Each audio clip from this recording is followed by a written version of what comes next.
think you got us on the screen. You need to pull us out.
Apollo 13 flight controllers, listen up.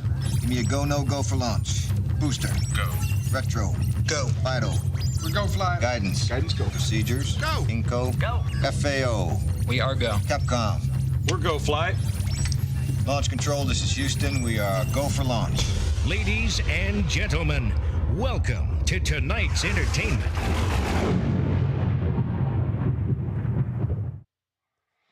Good Sunday evening, everyone. Thanks for joining us. We're starting on time, it looks like, for once. I appreciate that. We got Adam in here from HVAC Overtime. Thanks for coming in, Adam. How are you doing tonight, buddy? Excellent. Excellent. Good Thanksgiving. How about you?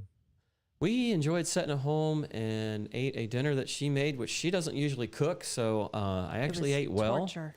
I've gained multiple pounds this week and probably won't lose them again, which is, whatever.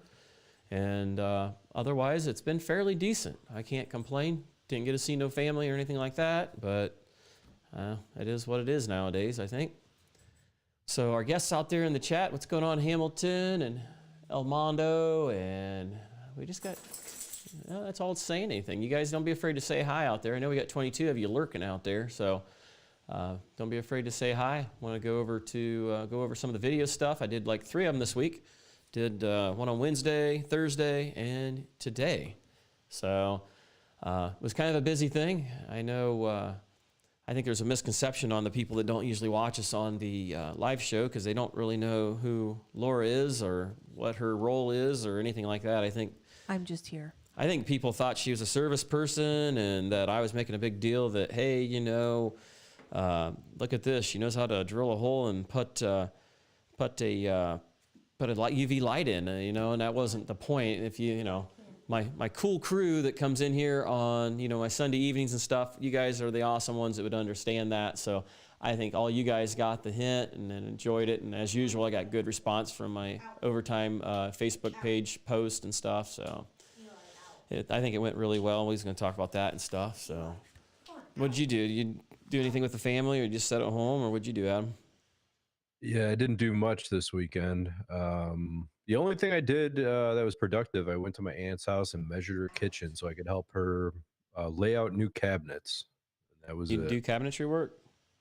I don't know, but Oh. she has nobody. I have like a friend of mine who can get a really good deal on cabinets, but yeah, we need to measure them up. So that's what I was doing. I'm That good ain't with all the tape bad. measure. I'm surprised the cabinet people, though, would want you to do it. A lot of them want to blame it all on, or they blame it all on you if things ain't perfect. No, we're it's like a whole we're farming everything out. I have a friend that worked for like a really high-end cabinet design place in the Merchandise Mart in Chicago. Mhm. She's designing it, so I measured the kitchen, measured the windows, where all the the piping and everything comes up. She's designing it. We're sending it out, ordering cabinets, and then we're having a carpenter install it. So Okay. What kind? You doing some fancy countertops too? Are you? probably, she might do. I don't know. Probably quartz or granite or something. I don't know. Who knows? Better than what we got. I just got the old-fashioned, I don't know, some sort of laminate, whatever you want to call it, the stuff that's been around forever. The poor people stuff. But yeah. So there, we're getting a few more people. Awesome. Now we got some more new ones out there. Hey, Rich, what's going on? Serve Info, Ryan, Rich. What else we got? I got you guys up on the main screen, so I don't have to complain as much about it being down below. So we fixed that. Yep. Hey, how's it going, Hamilton? Not a whole lot, man. Just chilling out, doing our thing. Hoot, hoot. So, El Mono. So, did you guys like the videos? You get to see them. They suck. We suck. Everything sucks. So, how's things go out there for you guys? Don't forget to unmute yourself there. Getner? Commander? It's Re-on. That's his name. You pronounced it incorrectly. Where? Never mind. Well, when it's so tiny, you know, it's still small. I can barely see the IEON, so yeah, whatever. So sorry, man, my bad. Your Steam video was pretty cool. I'll be honest with you, I don't really understand all the electronics in the I was never trained on the FireEye. So like all the other secondary controls, limits, that's pretty simple, but like the FireEye itself, that's like the intimidating part for me, you know what I mean? You know, and I'm learning on it too myself. We got that one, the FireEye, and the what's the other one? Actually, FireEye I think is the red one. That's the Honeywell. So the Honeywell, God, what the heck is that one called? I forget. The Honeywell one's the one I see the most. I have another boiler that uses the true FireEye, which is the red module. And that steam boiler there, or actually I didn't even steam, that one's hot water boiler.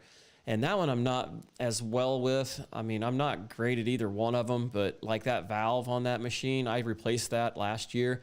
And I tore that valve apart because I was curious what was inside of it. Everybody talks about if you have red, what looks like brake fluid, which is like a hydraulic fluid inside that valve, you need to replace that valve because it's leaking. I didn't realize that, you know, inside that valve, it literally has like a little pump and it pumps up pressure and drives that valve open. And basically, soon as that thing would like fail to detect flame, I guess it can close in less than a half a second or something crazy. It's like super fast shutting and stuff. And so basically that's supposedly why everything on that system is super expensive, because that controller I think is like, I don't know, $700 to $900 or something stupid. I mean, it's just crazy money. So, but I bought that little controller that I got that thing picked up on eBay, and all it does is tell you the previous codes, how many hours ago it was, and what mode it's in, as far as like it's purging, pilot, or whatever, and then any codes it might have. But it's not very in depth. You got to figure that controller like goes back to the mid 90s, I think, at least, because I know like the one I was working on, it's from 98, and that one there, I think somewhere in that ballpark. The hours on it's like over what the thing can handle. It's like, you know, 99999 all the way across. So, but You have some comments in the chat. like what? So AD asked, he was wondering if the steam level switch could be turned 180 using other unused double pole contacts. Caught some of that. I think that was AD did. Okay, yeah, because he said that earlier. You know, I did not check the other contact to see whether it was a normally open or normally closed. I know that one there was a normally closed circuit. I would assume the other one was probably a normally open, but if you flipped it upside down, and it would all be dependent on whether the screws matched up. I've never tried it, but it's probably everything. If I go back and look through the video, I would say it probably could be. Even if not, I mean, like I was mentioning, and I don't remember, maybe it didn't post, because I know I was replying to you, and I think I might have forgot to hit send. You know, as well as me, if you're an electronic guru, you just wire your relay on there and just reverse it so that, you know, it's powered open a contact and then it would close. But I get real leery about possibly changing any safety controls if there's something wrong with it. I'd rather have it fail and not run than to run and blow up and kill somebody, and I get sued for bypassing a safety control or fooling with a safety control and change the safety factor and all that stuff. That kind of scares me after seeing some of the things those little bombs can make happen. So I suspect it's a possibility, and you know, that controller was on the right-hand side. I mean, in theory, that's also low water, and it's actually higher up, so it kind of shuts off and makes things happen before the other one does. But it, with the way that boiler was, the biggest problem with that boiler, it was so oversized. This is a building that's no longer being used for its full capacity. They used to heat a swimming pool, a large swimming pool, and that's not being used. There was all kinds of other areas that had exercise stuff and things like that. It was a huge building, gymnasium style, big stuff, and they are not using any of that space anymore. So the boilers are just massively oversized now, and they're just using the building for housing. And so now a lot of that stuff's been disconnected. It's not used. So what I have in this mild temperatures that we're having, you know, here and, you know, in these last few months, which anybody watching this later, you know, now it's just the end of November. But that was probably about 2 months ago that I did that video. I wasn't even going to use it, but I figured, you know, it had a lot of footage there, might as well. But what ended up happening was I ended up going back multiple times, and it created enough footage for a video. But basically, when we get these mild temperatures, it just doesn't run very long, and then it short cycles back and forth, back and forth. And so what we usually would do is leave that boiler in low fire only, and we literally would unhook the power, because the way that thing's wired originally, the high pressure switch would be normally closed until it gets so high, and then it opens that up, and the valve will drop to low fire, and it would coast out and try to run nonstop that way. But even with that undone, that boiler was still short cycling, even with it just running in low. So at the end there, and I cut a lot of stuff out, so I apologize for that. But on that video, I just started cutting this, cutting that. Before I knew it, was like, that didn't make sense when I left that in, and I just started cutting more and more. So it ended up leaving out why I did the time delay. It left out a lot of different things that I was trying to do. And one of the reasons for cutting out the delay, or adding the delay, was just kind of, I'm trying to keep the cost down, because they didn't want to put a lot of money into the building and stuff like that, just because of other circumstances I can't really go into. But basically, I was looking for a cheap alternative to make it more reliable, to make my job easier so I don't have to go back, and it still gives them the heat that they need. And what I was told, the previous person that used to work on it that's no longer here, basically said he had problems with it creating a lot of hammering and knocking and stuff like that. And so not to run it in a high fire unless, we were super cold out, at least 30s or colder, staying below it for long durations of time. And so that's why I put that delay on there, so I didn't have to fool with it. Otherwise, I'd have preferred to have an outdoor stat on there or something like that. And, that TechMark controller did not have really any other fancy features. I mean, it does have an outdoor sensor. But thank you, JD. Yeah, thanks, JD. I appreciate that, man. Awesome. Thank you so much. And look, he said you're number 1. Thanks, man. I appreciate it. You're awesome, too. You didn't forget. Thank you. He's the bomb diggity. He's the Jack Daniels. I pulled up that TechMark control after watching your video, and like every other TechMark control, it's $1,000 control. Is it really that expensive? Yep. See, there was another company that took care of all this stuff before us, and we inherited all this stuff not too horribly long ago. Nobody else wanted to take on any of it. So guess who? Hey, we got an awesome project for you, Rick. Do you want to do this? And here you go. Here's this one and another building that's got all kinds of issues and none of the controls work. Have at it. So that's what I end up taking on. That's actually the better building. So, yeah. So Ricky Hertz said in the code of Massachusetts is commercial steam boilers need to have a manual reset low water cutoff. And I guess he was making the one you were servicing. The one you were servicing is usually only used in residential boilers. I know that big one beside it has a manual reset limit. I mean, it's got 2 low waters just like that one does. It has an upper float, and I don't know exactly. It's been forever since I've been through a steam class, and I think the steam class was even an oil steam class, and we're talking this would have been at least 21 years ago that I've been through this class, because we really don't do a lot of steam. There's just not a lot around here. You got to remember, I'm just in Ohio, so it's not, real big here. It's awesome heat from what I've been told, but it's usually in older buildings more than it is anything. So I am not going to lie to you. I don't know all the ins and outs, and I am learning as much as I can about it when we do it. But the thing is, we just don't do a lot of it. So we run into it a lot at some of the commercial things we do, but even the ones that we do that are big industrial stuff, a lot of times we let someone else take care of that stuff because that's not our specialty. So when we get into the industrial, 5 or 6 of the Cleaver Brooks boilers that are running at 150 pounds or whatever or better, we don't do them. So, I don't have a big source of people to pull from. So a lot of it comes down to having to do the research and stuff on my own. And, it's nothing like what we got for the resources when it comes to the refrigeration. I mean, we got people that can do it, but it's just not our specialty. But we don't walk away from anything if we can, if it's worth our while, we'll invest the time and money into it to learn it. So, I'm always up for a challenge. It's just as long as I can get the information, that's all I'm interested in, and be safe about it. I mean, I won't do nothing that's going to get me hurt or anybody else hurt. So, so hopefully that answers it, JD, along with all the other background of what it was about. Did you also have to service all the traps? Joe was asking. Yeah, I ended up doing.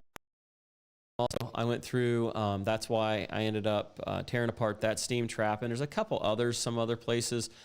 There's so many things in this building that are hidden and you can't find that. I just know the ones that we've had the most issues with, and we went through that. If you notice, the boiler had those orange stickers. Those are the state stickers, so it's been inspected and all that. It's got to go through all that inspection stuff. I completely, on that boiler there, they don't even want to run chemicals in it, believe it or not. So, because there's been issues with that. So that what it'll do, that boiler also get a scum on top of it. So I've got to drain it at least once or twice a year and get that completely drained down and get it back up and going. Otherwise, it'll start insulating and creating issues to the point where start having all kinds of triggers and things like that on safety controls. So there's a lot behind it. And, because, of certain things that, I can't go into super big details and get myself in trouble here, that I can't go into a bunch of things about why things are kind of like, the condition they are. And maybe that's normal. It's tired. It's very tired. But, what do you do on, with the boiler? I mean, the boiler really ain't at fault. It's all the piping and stuff. I mean, the piping's so old that, if we started cranking more pressure through it, things like that, we're going to probably start getting hammering. We're going to probably have leaks. We're going to have all kinds of other problems. And from what I was told from the previous guy, he was able to run it and keep it temperature fine with, a couple pounds. It only runs, I think, 2.5 pounds, 3 pounds, something like that. That's all it's running. There was a big house that we installed a boiler on, a steam boiler that it was a vapor system, and it had a vapor trap, and I don't even know what a vapor. There was like limited, you know, documentation that I could find on it, and I talked to somebody at the supply house. So like, you don't need any of that. There was like a big vapor trap, and you could open it up. I didn't open it. I was gonna cut it out. You know, the guy at the supply house, the tech guy was like, "You don't need any of that. Just cut all that out." So I was getting ready to do it. I'm like, I have a weird feeling about this, you know. So I Yeah. called the top guys from Wild McLean. He's like, "Don't touch it." He's like, "I've seen people take those out, and you have nothing but problems." I'm like, "All right, I'm leaving it in." I haven't even So heard of that. I don't even know what it does, to be honest with you. But I wonder if anyone else here knows what they are, you know, or how they work. Yeah, I don't know. I thought about we had a couple resources. I was going to bring a guy in from Cincinnati or something like that. That he was willing to come down. He works with like Carrier, one of our reps, or he works for Carrier Corporation, or I should say our rep for Carrier. And suppose he was willing to come up and stuff. But you know, after I drained the boiler once or twice a year and got clean water in there and got rid of that scum, I really didn't have that many problems with it. It really was pretty reliable. So. I know the previous guy, he had a lot of issues to the point where it keep him up at night, he told me. I mean, he was always worried because they do have my cell phone. I'll get a text message at, you know, multiple times of the night and be like, "Hey, was you here today? It ain't working." So how thorough do you clean it? You know, like I know there's boiler treatment. I usually try to put, you know, add boiler treatment every year. I pull apart all the pigtails. I make sure I clean or replace the pigtails if they're really bad. I'll pull apart the float, and I make sure I thoroughly clean inside where the, you know, and I know a lot of guys don't do that because one reason, you need gaskets. You have to the gaskets always go bad, you know. And I ran into that. I talked to you about it because normally they're readily available, and for whatever reason now they weren't readily available when I pulled one apart, you know. So well, you've seen that one, well, you probably don't remember, but inside that controller panel, it had a cardboard piece that said "keep," and that was extra gaskets that I got for the floats and stuff last year, and I got extra ones and stuff. I replaced all the glasses, and they were already getting dirty because, I mean, it's so dirty. That big header up there had a plate that was probably about this big around, which, you know, was at least 10 inches. I took all this big old, it was like 1 inch nut size bolts, maybe it was a little bit over an inch, and took all those out. And then I got up there with a garden hose and flushed all that out and rinsed it back to the boiler and flushed out through the drain. I went through that one was kind of unique too on the floats and stuff. You'll notice they had T's in there. So I ran my garden hose through that and flushed it as many times as I could. When I first got there, I mean, the drain ball valve was leaking in different spots on the threads.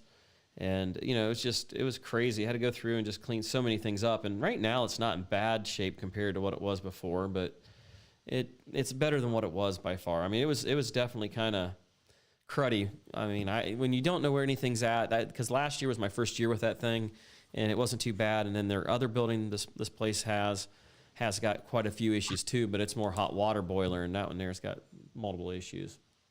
There's some comments here. Go for it. So here's one. Terry asks, is an RPZ backflow used as a PRV in plumbing? I think not, but what do you think? I have no idea what any of that means. Adam, do you have a clue? I think an RPZ is not the same thing. Like an RPZ, like a backflow for a boiler is not the same as an RPZ. We're talking about like a backflow preventer from the city type thing? Right, and a pressure reducing. I mean, it does the same thing, but I think an RPZ is a little bit. Oh, like is that what we're talking about? Pressure reducing valve. I hate abbreviations. If you only knew a plumber. Yeah, And my dad's my bio dad is a master plumber. I could always pull him up on that. He's got all the state licenses and shit, so I could pull him up. Technically, you know, from what I know, they're technically three different things: a pressure reducing valve, a regular boiler backflow, and an RPZ are three different items. Yeah, because you can put just a regular check valve on it, but that ain't going to make the city happy. They want to see that true 3-port freaking backflow preventer that they want to screw you every year for $100 or whatever they charge to come certify it. That you might need a RPZ on a commercial boiler. I'm not sure by code. I don't work on a lot of commercial stuff, but I know, like, you know, you could usually get the Honeywell or whatever, the little backflow, you know. The RPZ is big. big You're talking, apparatus. yeah. Then that's the one I've always seen. It's golden color, and it's got the little 3 different test ports on it, and they make sure it doesn't leak from one to the other or whatever. Pepsi asked the 8-ball a question. Oh, let's see what it says. That's funny. He said, 8-ball, how frequent do you see boilers? And the 8-ball is not having it. So there's that.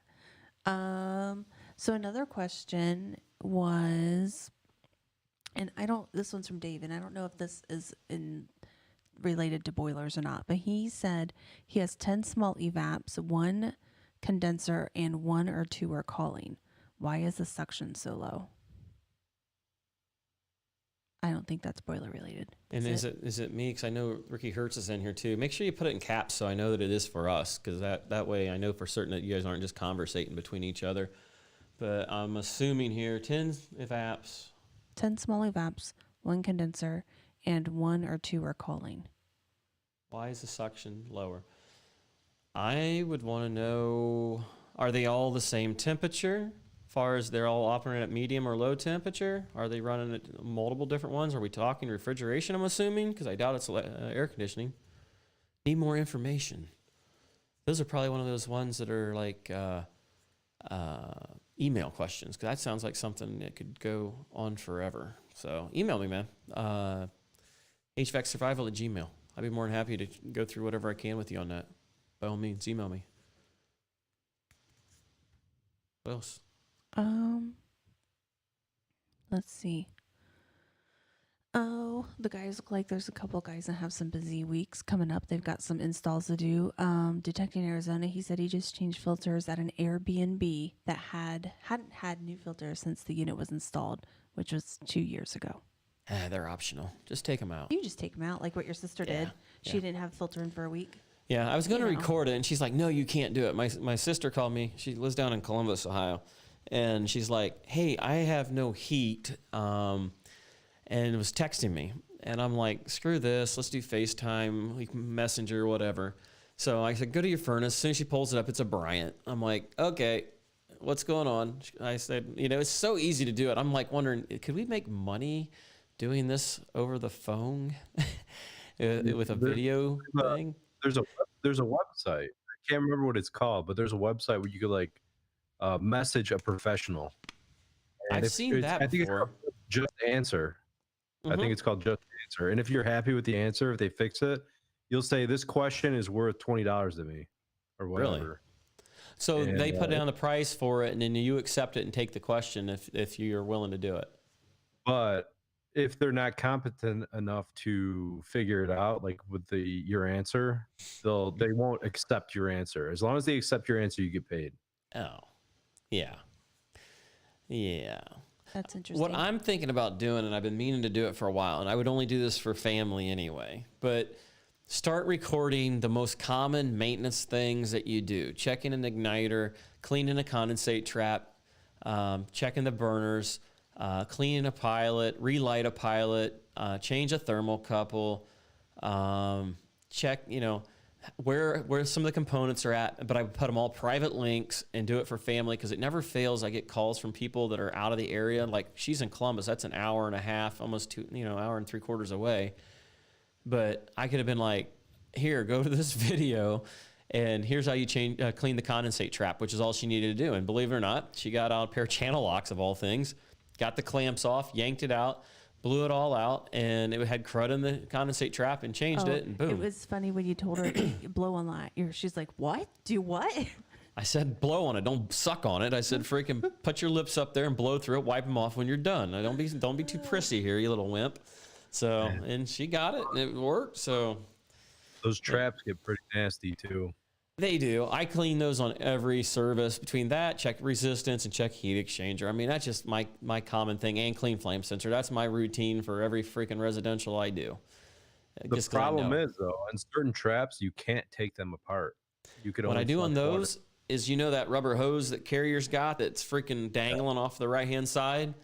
I'll steal that thing, and I will take the little short piece of rubber, and I will basically make me a little plug for it, and I will keep that extra piece in my truck. And so if I can't get it out like that, I'll either pull it out, and I'll hook that hose on there and blow through it with my mouth and blow the crap through, which ain't great, but it's better than nothing. I mean, you can take a swig of water and blow it through. It's generic, but it'll work. Yuck. Or you can take your gallow gun, put your finger over the other port, put it on that one, you know, and then do it to the other side, and then do your thing. So, I mean, Yeah. I have some half-baked ways of doing things if I have no other options. My feeling is if they're the dummies that did it like that, then I'm just going to make it work. It's not Or replace perfect. I think Lennox has a design where it's a glued-in trap. Rheem has a design where it's a glued-in trap, and Carrier also has a design where it's an optional glued-in trap. It doesn't have to be. You know what I mean? Are we talking about the old reams that had that little wimpy, clear? Yeah. Oh, God, I hated those. They always broke. Yep. I need a sneeze. I had mine muted, but I didn't get hers at the same time. Sorry about that. There's some more questions here, guys. Hit so someone wants to know what is the best CO detector?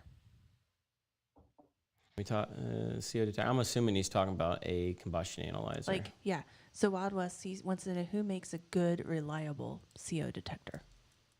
I go with BACRAC. I mean, they were That's one of what the first ones that came out with this stuff back in the day. That's what Shannon said was a back rack. I have a little crappy testo that I don't really trust all that much, but like if I'm really wanting to check it, I pull out my BACRAC combustion analyzer and check CO with that, you know. I come from the old days when we had the fuel oil one that you sit there and went 1, 2, 3, 4, and you could get your CO and all that crap from the old that red liquid. I forget what it was called, but and then you were also when you were measuring wet bulb, you had your old. I came out though when I started the field. They had electronic ones. The sling psychrometer was kind of going away when I came into it. So, I mean, I started 95, 96, 95, 95. If you had like a tech working for you that you wanted to punish him, that's good punishment. Like, all right, guess what? Now for the next 2 weeks, you're using a sling psychrometer. But you know, for me, because I grew up on Linux, we didn't do superheat. We did subcooling. Even when you had an orifice, we used subcooling. So it wasn't until we started doing more Carrier that I actually had to start getting into superheat. So we didn't care about superheat because we never checked it. It wasn't what was required. So it was funny because I think Linux was the only one that did subcooling for orifices, which is really weird. So it worked. They also did that funky degrees over liquid line temperature over degrees of ambient, the approach method. I don't know of too many other people that did that either. Back when Linux used to be some good stuff. So, and as you can see, I've got a Linux furnace because that was on the UV light thing. So now that we got 65 people here.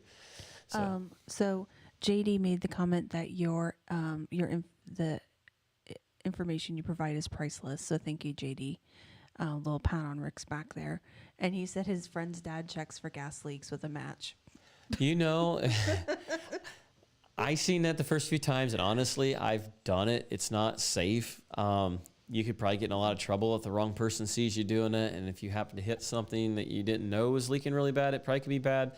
But in theory, what's the difference between a little dinky leak on a pipe and what is leaking out of a pilot? I mean, I think if you're experienced, you would know the difference between a big gas leak and a tiny little, like, I could almost smell it with my nose. You know what I mean? Like, if you're looking at a major leak, put the lighter away.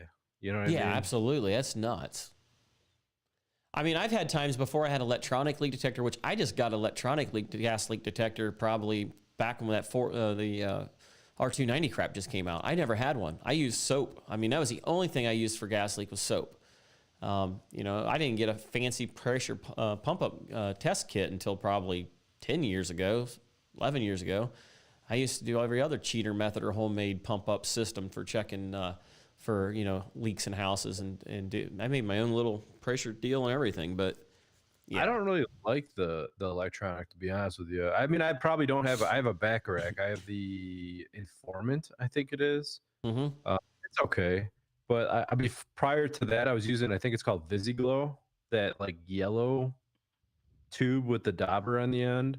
And okay, yeah. Now I like the Big Blue much better, you know. We've always used Big Blue, and I think we might be using a generic version of it. because I think there's another one that's blue also. I forget what it's called, but I don't even know anymore if it's Big Blue or what, but I'm pretty sure it is. So Bad Instrument Tech said he's so old that they cleaned coils with R12 and vacuum pumps were used for big systems. True. I mean, that was prior to the 90s. I mean, they used to just bleed it through. I mean, I've seen it done. It'll work, but it ain't right. I mean, it wasn't as bad when it was mineral oil, but when we start getting to this polyester oil and you get all that extra moisture in there and it starts turning that oil into an acid and stuff, and you eat off your windings and fry the compressor, that, you know, none of this crap happens right away. But the problem is you're screwing your customer. I mean, so if you don't care, then it is crazy with mineral oil, because I've had multiple customers that have old Sears units where they bought them from Sears. They installed them themselves, old timers, like these old 80-year-old guys. Like, I installed this system myself. I said, what kind of vacuum pump did you use? And they're like, what's a vacuum pump? You know, they had pre-charged line sets though, I think back then too, though. Screw together. that's true. Yeah. I think Sears had them. I know Train had them. I hate them. Luxair always had them. Heck, freaking Manitowoc still uses them, and we use them. Heck, freaking Stoling ice cream machines has got them. I hate them. I don't like that stupid thing. That little fitting was made. Her dad actually worked at the factory that made them. Air-Equip was who originally made those. So now they turned into Eaton or whatever. But those things, I mean, one-time use. You couldn't reuse them. People don't hook them and freaking never seal again. I think that's where I got the terminology from my dad. You know, back when he was working from Train in the 70s. When we were working on a unit, after we're pulling a vacuum, he's like, "All right, let's go punch the unit." And I think the term "punch a unit" is with the pre-charged line sets, because you're punching the line set. You know what I mean? Like, you're charging the line set. And that would make sense. I still use it to this day. I'm gonna go punch it, even though you're not really punching everything. You know. Yeah, pump and dump is what we usually would call it.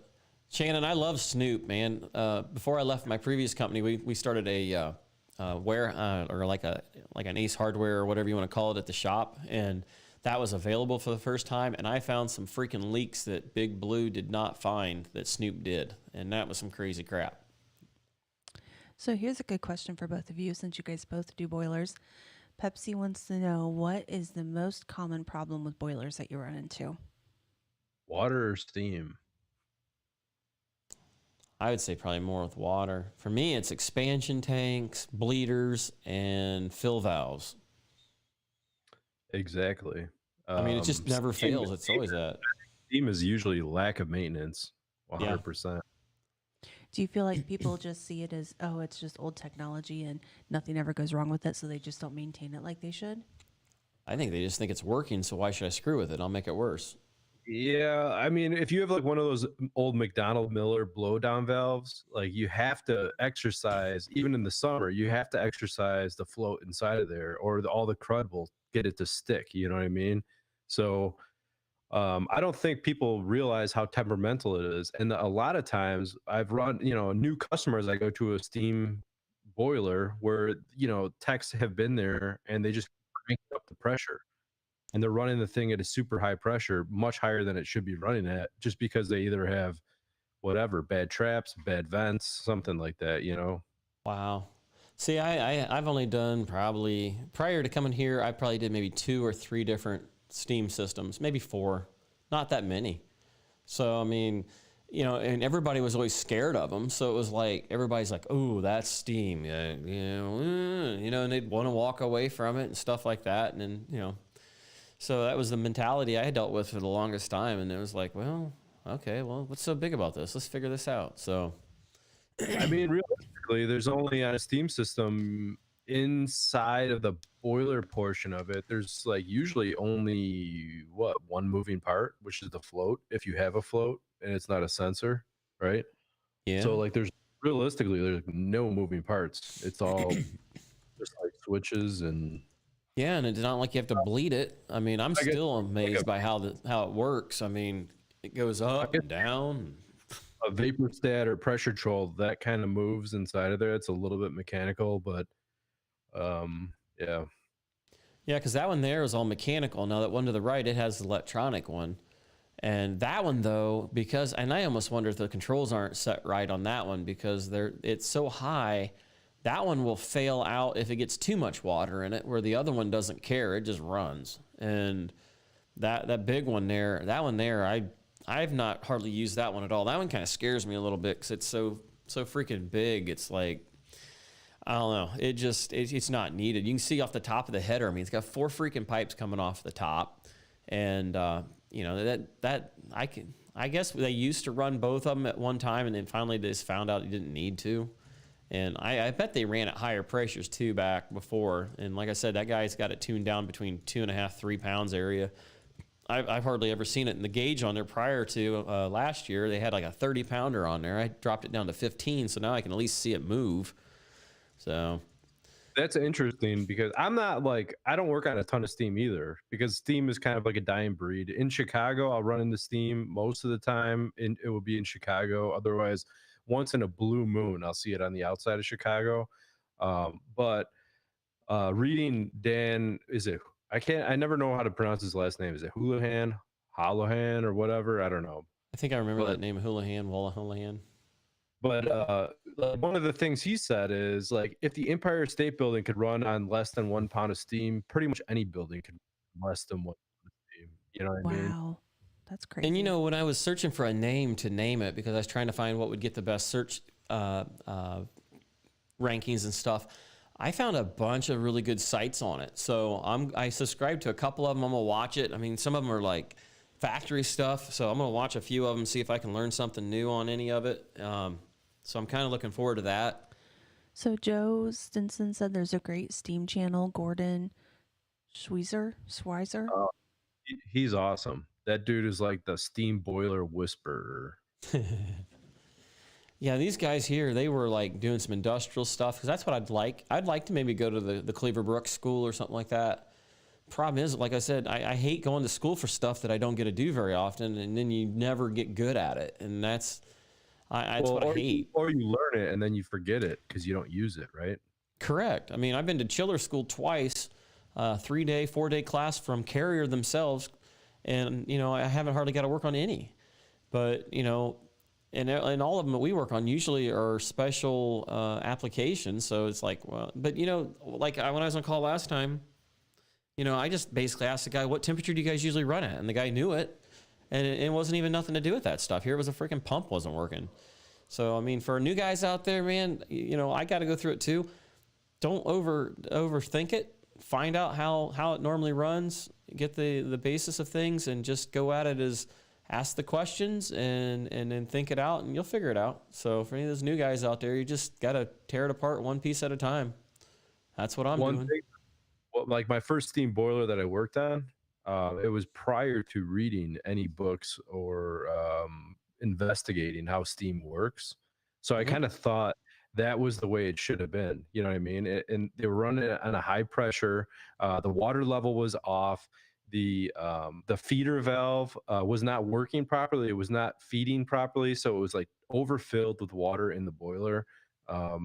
It was just a mess. And I had no clue what was right, what was wrong. And only after being there for 2 or 3 years working on other boilers was I like, whoa, everything's screwed up on this thing, you know? Yeah, and you know, another guy that's got a lot of good boiler stuff is Randy Laz. He's right down there in the chat stuff. I mean, he's got a crap load of steam boilers. So make sure you guys, I mean, he's got more subscribers than I've got. So, I mean, make sure you're checking out Randy. He's got a crap load of steam boiler stuff, way more than I've got. They got a lot of those up there in his area up north. So the guys in the chat are talking about this 410A business. So Wild West asked, in your opinion, is 410A equipment really more efficient, or is it just a gimmick? And for the most part, people are saying it's just a gimmick, but Randy last did say that from what he hears, 410A dehumidifies better. Thoughts? I don't think it was anything as much to do with efficiency as they needed an alternative to the EPA issue. But I mean, if you think about it, all this compression ratio crap that everyone talks about, I mean, how's the compression ratio of it versus R22? I haven't done the math, but I mean, you would think it would almost be less efficient in a way because it has to run at a higher pressure, right? Yeah. I've never have understood that. You ever notice some people are like, well, old R12 car always did better than these new 134A ones, you know? And Gotta that, get the propane.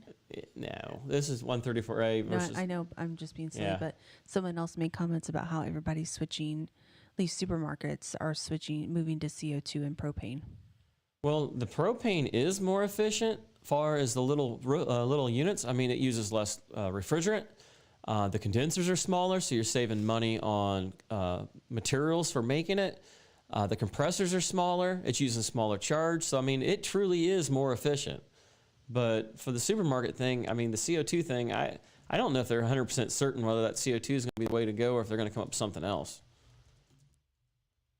We don't have any new supermarkets going in where I'm at. The only thing that you would even come close to a new one would be maybe like a Walmart or something. But, you know, most of the supermarkets I work on are old. I mean, these things are 30 plus years old. That's why if I ever show any of it, you'll laugh because the stuff is just so freaking old. You just laugh. It's such bad condition stuff. You know what's funny? I have an old car from 1967 and it had R12 in it. And I was like all about converting it to 134. And I still can't, it's still not working right. I don't really understand the whole system of it. I can't wrap my mind around it. But then I was talking to like an old timer that used to work on them and specialize in Mopar, automotive HVAC.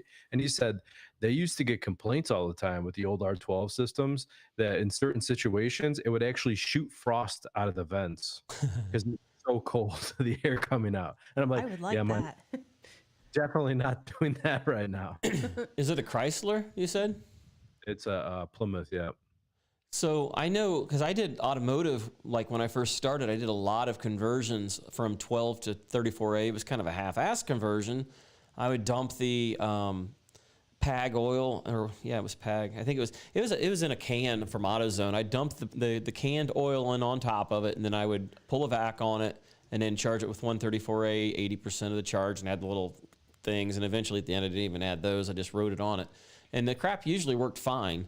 But on some of the Mopar Chrysler stuff, they actually got a little more elaborate. They actually had TXVs or thermal expansion valves of sorts, whereas, you know, the Chevys just were generic freaking fixed orifices. And so, I mean, they were a little more elaborate. I wonder, you know, if that's maybe something. There's a TXV on it, and the guy, I remember him saying something like, there's something goofy with the pressures, and sometimes it could actually run almost into a vacuum, depending on the situation, which I didn't understand any of that. And like, I kept Googling online because I was asking another mechanic. I'm like, if it has a TXV, the guy who did the conversion, I'm like, is there a set subcoolant? What's the subcoolant supposed to be? He's like, what? They don't do that.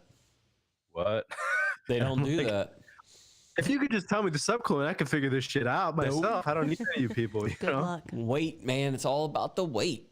And I actually had I don't know, it was like I don't know how many hundreds of dollars those mechanics pay for it, but it was for I had a Chevy truck, and it was the mechanic's manual, and it literally had some charts in there on the refrigerant charge, far as like, you know, what the pressures would typically be, but every one of them was I always pulled the charge, weighed it in. I have tried adding a little bit here and there. My way of doing any car is pull it out, weigh it in. I don't even fool with it because you never know that. That's why I'm like that a lot of times on reaching coolers and stuff. I just yank the charge. I mean, you're talking 10 ounces or. And Ham said that when he was working in his automotive days, he said subcooling was never mentioned. Or superheat. There ain't much you can do with it. Yeah, that's just not normal. How do you diagnose a bad expansion valve then? If you can't measure subcooling or superheat, how do you diagnose these parts if they're failing or not? I bet you they were going off pressures. I mean, for example, Stolding ice cream machines, they do not put anything in there about subcooling superheat. The guy that's my tech guy that helps me when I have issues, he's like, dude, don't talk that crap to me. I don't want to hear that crap. He goes, I want to know what your pressure is when you shut off. I'm like, dude, really? You know, he don't even, he knows it kind of, but he goes, that's not what we look at. But, you know, it's just like, they don't do that. They a lot of times on, like, say, ice cream machines, they're not expansion valves. They're automatic expansion valves, AXV, or Yeah, automatic expansion valves, not a thermal expansion valve. So you literally set the pressure differential on the valve and it's fixed and it maintains whatever head pressure, or actually on that one there, I think it's based on suction pressure, if I remember right. And yeah, it was on suction pressure, I believe. And it just maintains that. And those guys don't know nothing about superheat subcooling. It doesn't tell you what to check it or any of that stuff. But yeah. You know, I was calling tech support on a Mitsubishi unit I was working on that we did not install. And that was one of the things they asked me. Turn off the unit and tell me what the standing pressure is. Yeah. And I was They're like, crazy. Now Yeah. you'll talk to some of them. They'll be like, "Yeah, we don't publish any superheat subcooling, none of that stuff." But then I got one guy, I beat him down because I'll just nag you until you give me the information I want. And I'll be like, "Come on, man, let's get real here." And he's like, "Yeah, you can check superheat subcooling." Really? Yeah, force it into full speed. Blah blah blah. You get somewhere between 8 and 10. I'm like, all right, I'll keep But that is in it mind. always like, that's my question. Is it always like, because there's such a big differential in subcooling on like regular split systems, right? You might have 9 degrees, you might have 16 degrees. So like, where do you go? Where would you set it? I think the key is making sure, and granted, guys, make sure you do it the way the manufacturer says to do it. But I mean, they say pull it out, weigh it in. But the key is making sure that thing's at full capacity when they're checking it. And then also it's going to come down to, is it running one head or multiple heads? Because what screws you is that dang compressor slows down, speeds up, compensates for low charge and all this other stuff, and it'll throw you for a loop. And that's what's going to screw you. It's the same thing with a freaking ice machine. I mean, it's the same deal. I mean, it'll play games with you too, because I mean, it's charged for up to so many feet of line set, and it can get away with less than a certain amount of line set. I just think it's kind of. I put one of the guys. I don't know if I said this the other day, but I put one of the guys on. Like I kind of railed them on in the Fujitsu. I can't remember their class. They're like advanced residential class or whatever. But I put them under the gun. But they were saying like, if you have anything under 15 foot of line set, or if you have 15 foot of line set to whatever it is, 35 foot of line set, you're good on charge. But if you're at 36 foot, you need to weigh it in, and it's got to be exact per the ounce. You need to get an accurate scale and everything else. So I was like, I'm kind of calling bullshit on this. And they're probably sick no, of people doing no, things no. half baked that they're probably pushing that just so that you'll try to follow along. I get it, but I was arguing with him in class. I'm like, well, tell me why the heat pump or the condenser. Tell me why it could handle all this extra refrigerant if it's 15 foot of lines. But when you're at 35 foot or 36 foot, you can't handle any extra refrigerant. Because I'm like, why not just charge an extra 5 feet of lines? Who cares? Yeah, and they were telling me that it had a receiver on it, because I've got video. And I've debated whether or not to use it, because I never got nothing accomplished on this Mitsubishi. I mean, it's a disaster. I mean, I got into a fight with Mitsubishi. They hung up on me. I mean, I ended up talking to Ralph about it. I talked to multiple different people. I mean, I raised holy hell until finally somebody took care of the situation. And eventually they just ripped the dang thing out and gave them a brand new one. I went through hell to get this freaking done. People went without heat for 30 freaking days. And they played games with me and everything else, and finally I got it replaced. But, I changed the compressor, did it exactly by the book. They played all their little games. The board was acting stupid. They had me change all the boards. I didn't get it. And, I've got a video on basically Mitsubishi stuff that I could show, but it's spotty, and I've probably lost most of the footage by now, but I was so ticked when I had all these issues with it. But yeah. Little sidetrack there. I don't know. Mitsubishi just came up and I went nuts. So yeah. The guys in the comments were talking about brazing. Yep. And so, Adam, what are your thoughts on me learning how to braze? I think you could do it. I mean, I don't think it's really not that hard. It's basically like paying attention to what somebody tells you. If Rick's teaching you how to do it, just listen to him, because you have to get the feel for it. But and I you gotta always listen to Rick. Yeah, right. Well, I did make a comment on your video from the other day about how you were using the snips, and you're like, well, these greens are useless. And then I saw They you were never. Don't close the snips all the way. That's how you get fish hooks. And I told her that when she was doing it, and she's really weak in her hands. But you have to realize, my hand strength is really bad, and the whole left side of my body doesn't function well, anyways. Like I can't feel sensation the same way, and my left side is just stupid. That's just that side of my brain is messed up more. So it was harder for me to use my left hand. That's why, like, when I'm cutting, like, you see me using two hands because I'm using all little strength I have left in my hands just to make those cuts. I mean, it was really difficult. And then that and putting the screws in was, like, the hardest for me. And that's why I had to say something to one of the guys, because he's like I was mentioning earlier, now that we got more people here, the guy's like, well, what's so big about this? And it's like, dude, if you watch the live stream, you'd know what the whole story is behind her. Because, I mean, we did that show with Gil as far as the Chiari, which is something that his wife's got, which is a brain malformation. She's had brain surgery. I mean, she's went through a crap load of issues and things like that. So to even be able to be on the little step stool and stuff and not fall off, and that's huge for me. Yeah. I mean, the stuff they have no clue. First of all, it was meant to be funny. It wasn't supposed to be an instructional video on, hey, Bob and Mary at home, here, you can install your own freaking UV filter here. I mean, my whole thing was, hell yeah, she could grab a 4-inch hole saw and freaking drill a hole in there, and that would have been the easiest freaking thing, then just punched it right through. But, it's like, that wasn't the point. It was meant to be funny just so that they could do it. And then the ones that don't know anything about her and stuff don't realize, she's not in the field. She's not a rookie. She don't have a freaking clue. She's just following instructions, and it was so simple that, all she had to do is follow it and get it done, and it was to be funny. And complain along the way. And that was funny. Who the heck installed this? This looks like crap, blah, blah, blah. I'm like, whatever, I'm pretty particular about the way I did stuff. I'm not an installer, but my ductwork's square. My stuff's right. I mean, I'm surprised nobody's asked about my tri-fuel. I mean, some people are like, ooh, I got dual fuel. I have tri-fuel. I have electric, I have heat pump, and I have a gas 90-plus furnace. So... And if you noticed, there were some wires down there. That was my little toggle switch that, if I wasn't home, she could flip it.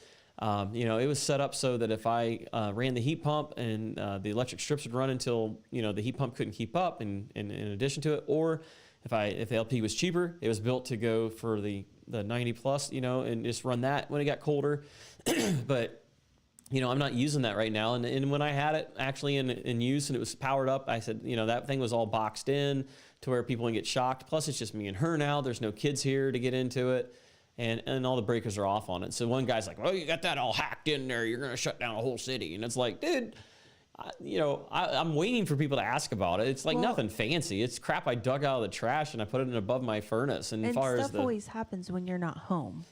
Yeah. And I'm home by myself, and it's like, well, now what? And the reason why that light was in the wrong spot, or in the spot that it was in, is because I had to raise the strips higher because I wanted the light underneath the heat, because heat rises. I didn't want to bake my bulb. So I repositioned that to the only place it was available, which was on the front or the back. But the back had a takeoff on it, and that was going to limit me down on the room. And I'm kind of weird about things being centered and height and stuff and making looking right. So that's why I put it in the front originally, which wasn't bad. And and it's like, when you know how to use snips, you know how to cut and make the turn at the same time as you're going.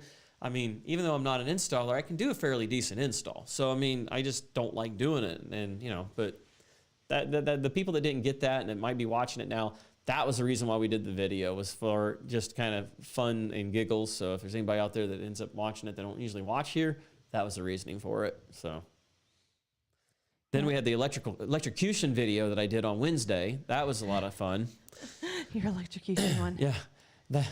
And what's bad is I didn't go into a lot of details. I mean, the place was a school, and it was a older gentleman that, I'm surprised still working guy, just had both his knees replaced. And I would guess he's got to be in his mid to late 60s. If that guy would have got nailed with that one leg of 460, which I didn't measure it, I'm hoping it was 270, but I'm thinking, I called it wrong because I got thinking 460 divided in half, and I'm thinking it may not even been 270, but I mentioned it multiple times in the video, and it's too late by that point. But, luckily, I don't know how it didn't short out to ground and get an arc flash of some sort. It was on a 20 amp circuit, but I literally yanked the prongs off. They were F terminals. I pulled them straight down with my stripper linemen's, and started to pull it out and was rotating that Romex connector. And at no point did it short to freaking anything. And I'm sitting there on a rubber roof, but when I hit it with the backside of my finger, and I'm like, son of a, and I was like, you got it. What the heck's going on here? And then that's when I checked it out, and it was sure as crap. I mean, it was a simple video. He had a bad freaking breaker. The breaker wasn't even bad. Some idiot lost the freaking set screw and just decided to go around it. You said you didn't see that video, Adam? I didn't watch it one, no. You're froze again. There you are. You're moving. Yeah, all it was a Johnson unit up on the roof, and basically they had a burning smell, and it was at a school. It had a controller system on it, building automation, and I got there, and I have only done work maybe, I don't know, I don't think I've even done work there, so I'm not familiar with the place much at all. And basically, he goes, I got it turned off. I'll turn it on for you. I go up there, I look at it, and I start checking. He goes, it's making a humming noise or something. And I'm like, it ended up being a motor bad. And the bearings are so badly shot on this thing. But yeah, it just... Is that the molded case switch one, someone asked? molded K what? Molded case switch one. I don't remember there being mold in it. Or like it was molded. Oh, yeah, it had somebody called it a service switch. I don't know if they were wiring the fan to run nonstop or what it was. It was starting to rain, and all my equipment was up on the roof, and I didn't want it all wet and getting rusted and stuff, so I kind of hurried it up. And so I knew we needed to order the motor because it's 3-phase and 460 at that, so I knew we weren't going to have it. What's your thought on Zoom lock? It has its place, but it's too expensive for us to use it. I don't. What is it? Is it like a thread locker? It's like a compression fitting. Oh. We use the plumbing ones, but we don't use it for... Is that the Shark Bite? No. Oh. But they are coming out with a Shark Bite style refrigeration fitting. Ooh. Yeah.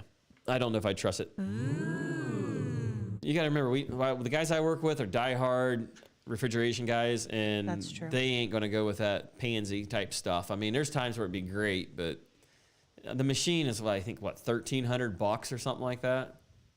13 or $1,600, Adam? I don't know. I don't have Zoom Lock. I've borrowed it and I've used it, but I don't have it.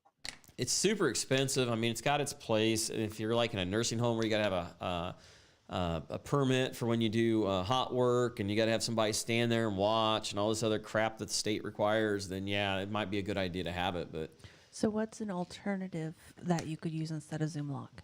Why do you need to use it at all? I mean, we've survived this long without it. I'm just asking because I don't use Zoom Lock. You asking this or somebody else asking it? Well, he was asking. A guy named Jason was asking about it.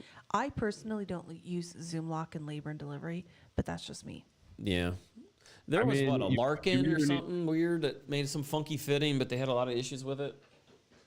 You need to either what are you going to use? You have to, if you're in a nursing home or something that uses oxygen or something else that is explosive, you need to shut it down, and it's going to be a big ordeal. Or you use Zoom Lock. Yeah. Or do you remember from a few years ago? I don't know if they still make it. I would never use it. They tried to sell it to me, but I wouldn't even try it. I think they gave it to me to try out. Do you remember that little red vial? Oh God, yeah. You sand it up, put the red liquid on it, and glue it together. Glue, yeah. Yeah. Yeah, I seen that at our supply house many years ago, and I'm like, yeah. We can't get guys to even use, when they're soldering back in the day when we used Stay Bright 8 and stuff, we couldn't even get them to freaking properly sand it and put the right flux on it, let alone freaking get them to glue it right. So Joe Shearer wants me to ask you what the LED lights for on your thermostat wires. Oh, on that there, I'm cheap. I put a... Oh, yeah. I know he's talking about now. I put little sensors on W2 and W1 and W2 so that I knew if my auxiliary heat was running. So what I've got the heat pump running, obviously first stage. Then I had one set of strips for first stage of auxiliary heat, and then I had the other two sets of strips run for the second stage. And I had them timed out for a minimum of 15 to 20 minutes before the auxiliary strips could come on. And then I put some delays behind that, and I'd even actually leave the other set of strips off because I played with it and tried running one set of strips versus a maximum of 2 and 3, and I experimented with that. I ran my highest electric bill for the longest time, and I'm all electric. it was like 250. Now, when things got really cold, 2-3 years ago, when things got really crazy cold, and LP gas, well, this is back in Obama days when LP gas was $5, $6 a gas, like it's going to be again if we get somebody else in charge. Basically, that was when I was really running the electric strips instead of the propane, because the propane had gotten stupid. I mean, it was like the normal price was like $2.50 to $3, and then they had a shortage because, you know, there's no silver bullet, is what we were told back in the day. And fuel prices went up to $4 and $5 a gallon. I think fuel oil up in Northeastern, you know, freaking went up to like $5 or $6. I mean, it was like stupid. We had a shortage, you know, because, you know, that was before we was energy independent for now. So, yeah. Rick probably has I can't read that one. It's easier. I think a TV is just kind of crappy. A Mac front end for his house. I don't get that. Are you talking about Mac like semi? Hey, Yamo. Yamo, what's up, man? We only have one sleeping pug down here tonight. The other one, I kicked him out. Yeah, he's been hateful. He's probably up there peeing and pooping all over the place after we just cleaned all the carpets. And then let's see what. Yeah, other than that, I think that was about the only thing I had on the electroshock therapy I had on that one. So, but yeah, I wanted to cover that there. What else was there? I think those were some of the main ones. I think we covered a lot of it. So if you guys are just tuning in, you can always go back and see what we did there. Got 82 people in here, which is awesome. If you guys would, make sure you smack that thumb button. That way, if you guys do decide to bounce out, if you would, smack that like. I'm going to definitely leave this one up. This one actually went a lot better. Last week was not very good. So as you can tell, I didn't leave that one up, which is, you know, one of the few that I've done. What does the unit... Turn on during defrost, heat strips or gas? Well, the gas you have to have actually turned on, so it usually goes heat strips, right? Well, Linux, on the other hand, always did not want you to run the gas heat when the heat pump went into defrost. Carrier did. Now, Carrier had a tempering thermostat you could put in there between the coil and the furnace. It was like a 110-degree limit, so that when the temperature of the furnace got so high, it would cycle the gas furnace off of that little insert limit so that it could do it. But I finally got bold and said, screw it, and I've not had any issues. So, and I have a Duquesne, which is, you know, Allied Air, who owns also Linux, and I've not had no issues. After working on the Carrier as much as I do, we run the furnace, and I've not had no issues. But yeah, usually it was either electric strips when it went in defrost, and then now that I'm back to gas, it runs the gas furnace. So, and I guess too, and the other thing is on my furnace, it's 2-stage, but I run it as a single stage. For me, I found it uses less propane gas running in single stage. Rick is cheap. Balls to the wall. Doesn't like to use That's that why propane. I'm really anti 2-stage furnace, especially when you have a heat pump. I've never have understood that. If you think about it, you got a heat pump. You run it down to 30 degrees outside or 25, depending on the efficiency. Now you've sold the customer a 2-stage furnace. Now it's going to mosey dink around in first stage. It's already cold outside. It's going to run for the 7 minutes or 10 minutes or whatever it is, and then it goes to second stage. Prove me wrong. So, yeah. Oh boy, here we go. Yep. Yeah. Where's that? The comments are going to be on fire. I hate 2-stage furnaces. Prove me wrong. So, yeah.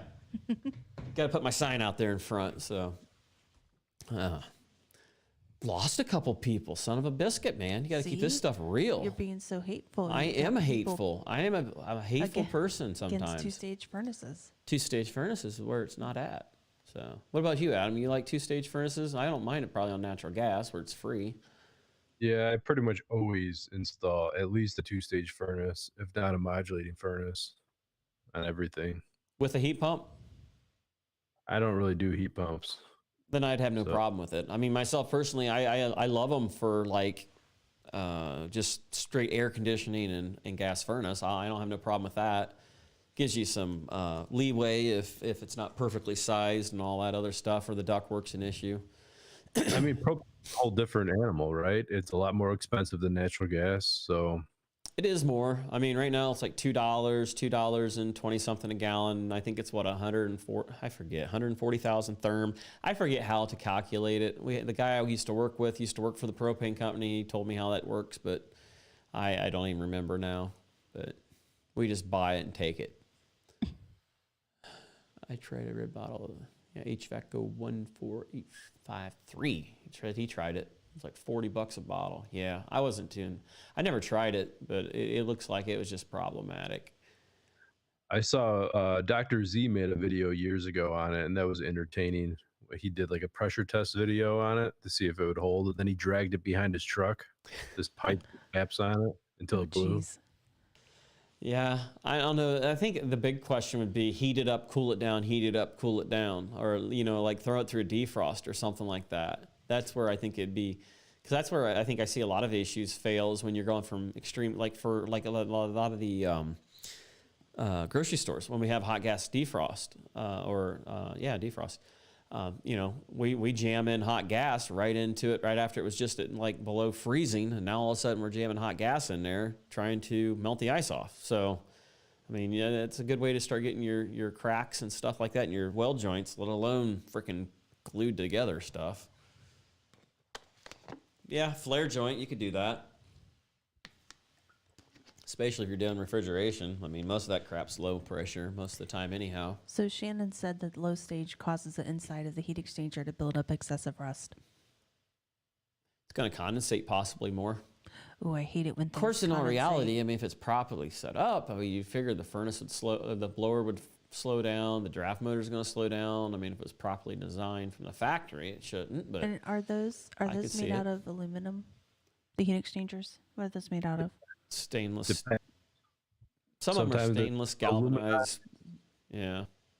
Sometimes stainless. Huh. It depends. Most of the primary, which is the first one where the main flame is at, that's usually like a galvanized slash, they might call it some sort of So stainless. that's why it rusts out.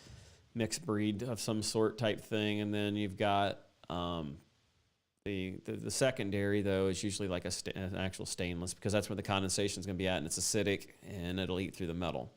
So, Ew. yeah. Because I condensate. I think that would be fun to watch you change a Listen. carrier heat exchanger that you have to build. I condensate, but I mean, I don't have issues, but I also swab out my instrument when I'm done playing it too. True. This is a weirdo that won't drink pop before she plays her flute. Absolutely not. Nothing sugar. I won't eat anything sugary because that stuff will stick on your pads. And I just paid like $450 just for my normal maintenance. You think I'm going to trash my pads? We ain't going to go into deep detail of a flute, but yeah, That's expensive. that's a good way to kill the conversation. That is expensive stuff. How do you like the flute temperature gun? Oh, yeah. Talk about that. I like it. Another eBay special. I picked it up pretty cheap. It was really nice.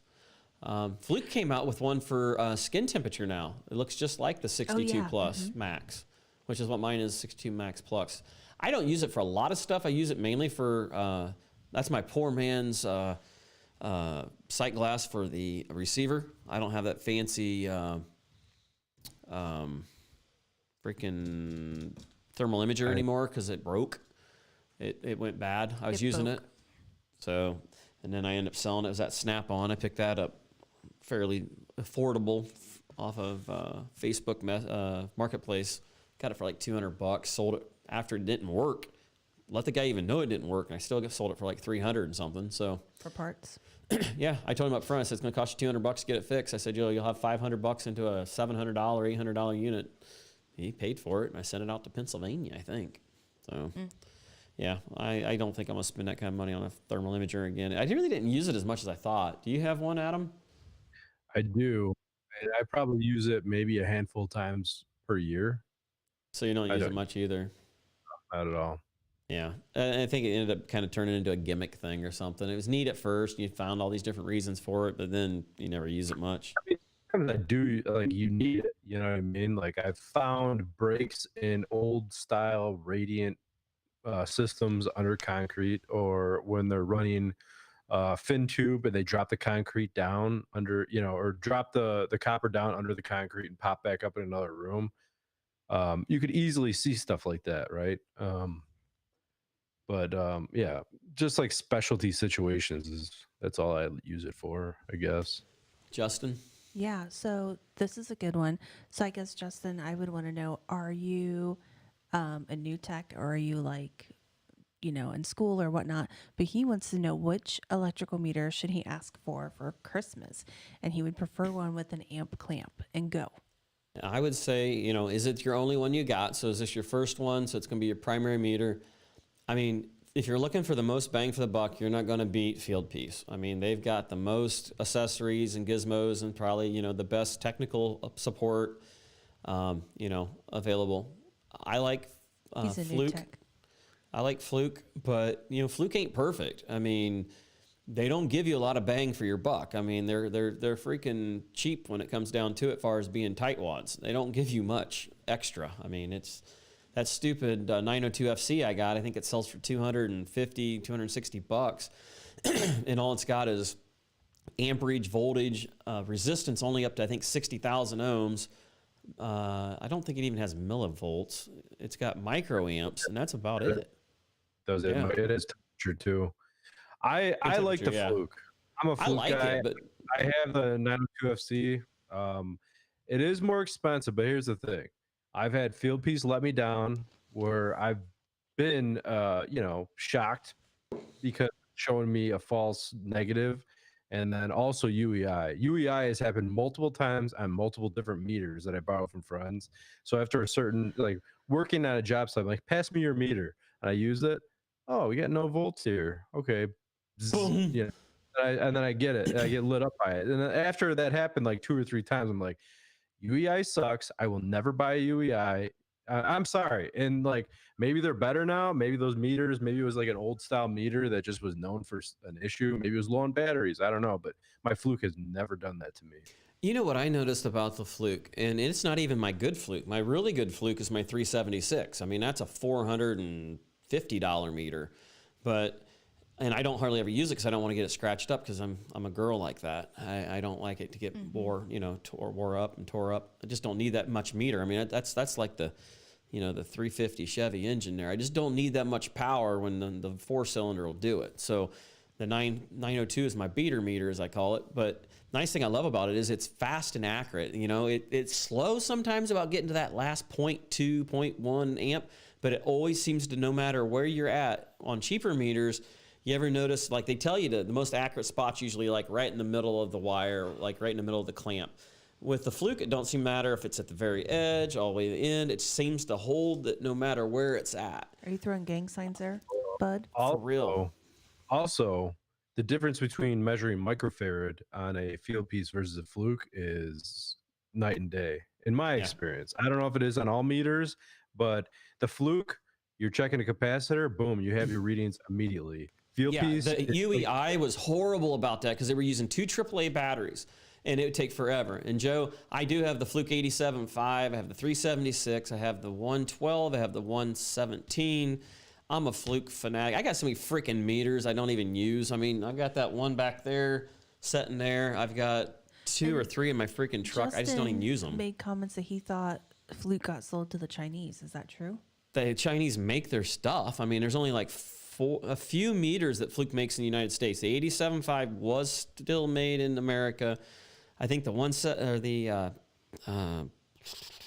179. I think that one might be made in America. And Raymond made comments that he said if Fluke would just get the damn magnet under control, I'd be in heaven. The 902 FC magnet is a pain.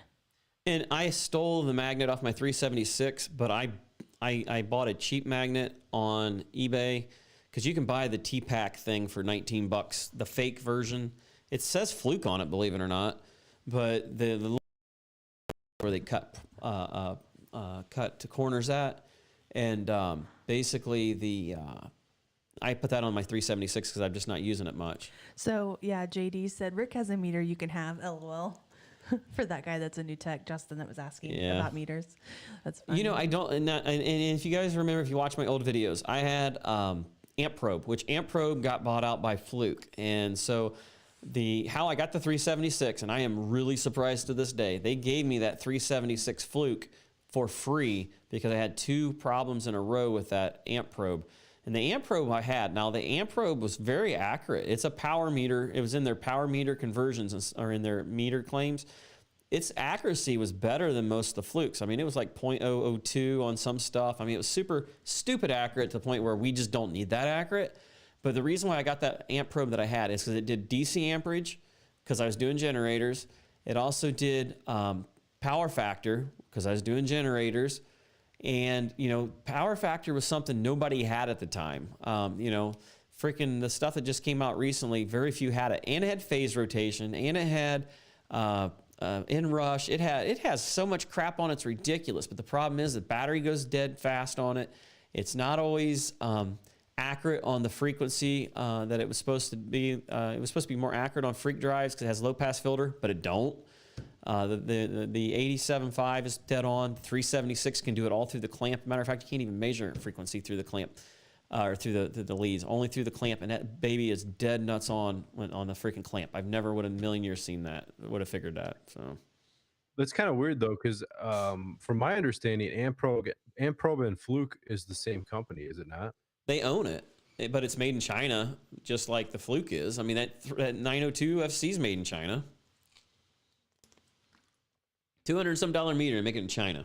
You know, it's almost $300, I think, something like it. Depends on where you get screwed at to buy it. So The funny thing is, what do you think the profit margin is on that? Oh my gosh, it's got to be stupid. I mean, they got one Duck Wong doing it for next to nothing. So I mean, you know, they're working for slave labor. I'm assuming. I could be wrong, but I don't think anybody gets paid all that great over there. But what they'll do is they'll tell you, well, we own the factory, so we keep track of the quality, and we own the machines and all this other stuff, and But I you know, as far as I know, any major technology and stuff, I mean, it's just like on some of the different things I've noticed, they don't sometimes put the chips in it until it gets back to our country. Joe said, I think I was made in China. I was made in Canada, which I think is why I'm all screwed up. Both of my kids are made in hot tubs.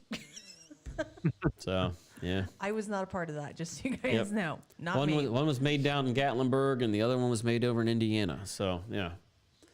They always love hearing those sort of things. Oh, JD says he has a tiny amp clamp made by Triplet. Only goes to 300 amps, though. Yeah. Triplet was top notch. I mean, that's what that old meter there is. I mean, it's what's tied in there with Simpson. Triplet used to be a really awesome company, but they went to piss just like freaking Amp Probe did. I mean, Amp Probe really was never a big player in the game, but, you know, they've got a lot of oddities. Triplet nowadays, it's just, they ain't what they used to be. I actually worked in the man's house that freaking was one of the owners of the factory. He's dead now, but that was you know, those were some good stuff back in the day. Ricky Hertz said, wasn't the actor who played Long Duck Dong from Chicago? Probably. Adam, do you know him, Adam? See your neighbor. That was Revenge of the Nerds, I think, wasn't it? I don't know. Yeah. Funny story. Fun fact about Revenge of the Nerds. The guy who wrote that show, Steve Zacharias, I had a crazy friend. He still texts me every so often, but I had a crazy friend that like just loves to talk. You know those people that like go out in public and they just talk to everyone? Mm-hmm. They run. It's like they have to start a conversation. Well, he bumped into this guy and he made acquaintances. They exchanged numbers, and it was Steve Zacharias, the guy who wrote Revenge of the Nerds, in the Army Now and everything like that. And I was his roommate back 20 years ago, and he came over because he was considering doing a reality show on our house and our roommates at the time. It never went through, but that was kind of cool. Cool. You know that Unity that Shannon's talking about there? I bought one of those for my son for Christmas a year ago or 2 years ago. And I put that up there against my Amp Probe and my Fluke, and it was dead on. I could not believe it. But there's the same guy that does the tests on that one also did those Bryman meters. And Bryman I never heard of prior to either, but they are super accurate too. And the one guy, he was bashing on the 87.5 because he said the Bryman could take more of a surge. He had this surge machine, basically. He had capacitor bank, and he would literally purposely smash these meters with freaking spikes. And I forget how many joules of power he would nail it with, but it was like, it was crazy amounts. And it would just like arc internally. I mean, it's pretty cool. I forget the guy's name. I got him saved on it's one of my electronic forums and stuff. I forget the guy's name, but he was so anti-87.5, and finally he found out that he had a defective one. And then he finally apologized because he got a couple of other ones that did some tests on them. But Yeah, that Unity, those things you can get for $45, and it's got AC, DC amps and everything on it. That's a heck of a little meter. Yeah, it's small. Even Dave was using that thing for a while. Dave Norcal. So Adam, I had to look up because I remember watching Revenge of the Nerds when I was younger, and I mean that's a classic. You can't go wrong with that one. That came out in 1984. I was a year old. Yep. That's funny. I remember when they came over to our house, hung out with us, and we were just BSing with him. And he, I was sitting there, I was sipping on something. I think it was a margarita or whatever. And I'm like, do you want me to make you like a drink or whatever? I'm like, yeah, what are you drinking? I'm like, margarita. And he's like, yeah, I'll take one of those. So I made him a margarita. And he's like, I don't know what you're going to do in the film industry, but you have a strong future, a bright future in margarita making. I'll tell you that. That's awesome. We only got one down so far. That's pretty good. Is that updated lately, though? Yeah. No, Really? it always updates. Does it? The thumbs? Mm-hmm. Make sure you smash that thumb, man. If you would, please give me the thumb. I'd appreciate that. The happy thumb. So. Yeah, because You know, they if don't you- have the middle finger option. If you need to like go to the bathroom, go smoke some crack, something like that, before you go do this sort of things, make sure you smack the thumb. I'd appreciate that. A nice thumb is an awesome thing to do. I appreciate that. Really. You're desperate, From the babe. bottom of my hand. You are desperate. Oh, so apparently Shannon is a meter guru. I am. You guys should have a meter night. Yeah. Throw your meter out there on the table and let's see who's got the biggest meter. My dad has one of those like old amp clamps, like the amp probe and the black things that it's just a what do you call it? Like a pin that moves around. Analog? Yeah, analog. Sorry. Or are we talking about the voltage meter that just like goes up and down? No, it's the amp one. I've got one. My dad still uses it. And I'm like, and finally, like, I'm like, do you want another meter? No. Do you want another meter? No. So finally, I just gave him a meter. I'm like, just take this. It's a fluke. And now he's using. I catch him using a new meter now. Finally, but I have one of those, and it's fairly accurate for being analog. It's made in America, and I think I've owned that thing for, well, I was working for another refrigeration company back when they replaced it because it got broken, and I never really used it. So it's like 19 years old, and I've never really used it much, but it's like mint condition. It's a backup, but sometimes it like my old first manager, he'd be like, I have an analog for when it gets super, super cold out. Cause back in the day, you figure, mid 90s, digital meters were just kind of coming out and stuff like that. I mean, they were out, but good ones were super crazy dumb money and they had issues. So he'd be like, I've got a analog for when it's super, super cold out for accuracy reasons and stuff. So I've got it. It's sitting there. I mean, the only thing I don't like about it, makes me feel unsafe about it, it's the amp probe, is the meter leads on it are weird proprietary. They're like a round thing. You stick them up in there and turn it, and it's like a twist lock, but it's very, it's kind of floppy dink in there. And that's the only thing I don't like about it. How many are going to HVAC school training, synopsis and whatever? I like his name, R134 A-hole. I like that. It is kind of cool. It's really cool. I like it. So yeah, he wants to know how many people are going to the HVAC school trainings symposium in Claremont this March. Now, Adam, is that what Jess talked about? She talked about some kind of synopsis. Yeah, she said she was going to buy it for her man. Symposium. Is we were Brian Orr doing invited that? to, which it's I don't know if I'm supposed to talk about this or not. But Is it in we're not. Florida? Yeah, we were invited to do like a live performance on the stage, which I don't know how that's What going to kind of go because we're kind of a performance? little crass and not very educational, and I'm not sure how Brian Orr would think about our shit stories. But yeah, he messaged Yeah. us and asked us to go, so we'll see. Tell Chris to dial in the shit stories. Yeah. I think we need to dial everything in a little bit. I'm not sure what we'll have left to talk about though. You need to have your ring ladies in boxing. So someone with a big sign in the back that can hold them up like cue cards to tell you when to knock it off. Well, he had Chris talk at his last thing back at the show they had when Chris got that funky chicken thing going on back then. But Chris on his own channel is like a different Chris. Yeah. I know, it's so weird. He's the Chris that just left Sunday school, Chris. Right? Yes, I and agree. then he comes over overtime and he's a whole different man. I like him better on your channel though, and you can tell him I said that. He might be watching. You never know. He could be. He hasn't He hasn't made any comments yet, but I do like it that he lets his hair down on your guys' channel. He's got to keep that special image going, you know? He's more proper than I am. I was gonna say, unlike you, babe. Absolutely. I remember Chris saying something nice about me about checking a video out I did, and somebody's like, he's on those Trump supporters, ain't he? Oh, Lord. I've like, are you serious? Is that what you come up with? Really? It's like, I'm sorry. Am I pro Second Amendment? Yeah. Do I like freedom? Yeah. So Ricky made comments. He said Joe will have to use his real name to leave Canada. So yeah, Adam, make sure you try to sneak and look at his passport. Yeah, I'd do that. You know. I'm thinking about if Joe does, if I get to, you know, if Joe does come to the States and we're hanging out, and if I come anywhere near his luggage, I am gonna buy one of those little tracking devices, and I'm gonna stick it, and then I'm gonna wait till he's home, and I'm gonna send him a picture of his house, so then he. Ooh, that'd be creepy. That'd be hilarious. You should do that. You know, I bet there is a freaking virus that you could probably send app-wise to his phone, and somehow it could track it through that. Or yeah, it's called Life 360. well, we got that, but I'm just saying, it's like there's got to be a way to. So Joe Shearer has a question for you about your twist guard leads. I like them. They once again, my cheap butt bought them on eBay, so I think they're OEM, true Fluke brand. I didn't pay the crazy money they want. What are they? They are. Do I know what they look like? I twist them so that basically they don't have chance to have arc flash.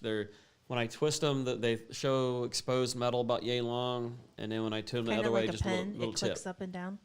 It's to help protect me because there is several times where I'm working on 460 volt, and after watching arc flash videos for a while, you get kind of a little more careful.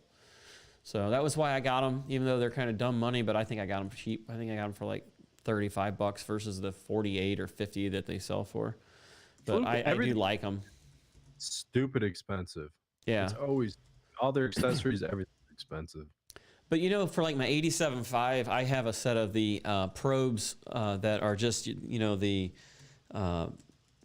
wires only, and then you buy the tips separate so that if the tips ever wear out, I won't have to pay the full amount again. So I got them so that I can pop off the ends and put on my little alligator clamps, or I can put on the twist lock, or I can put on the piercing. I've got several different gizmos for that. Yeah, he was asking if yours are the removable ones.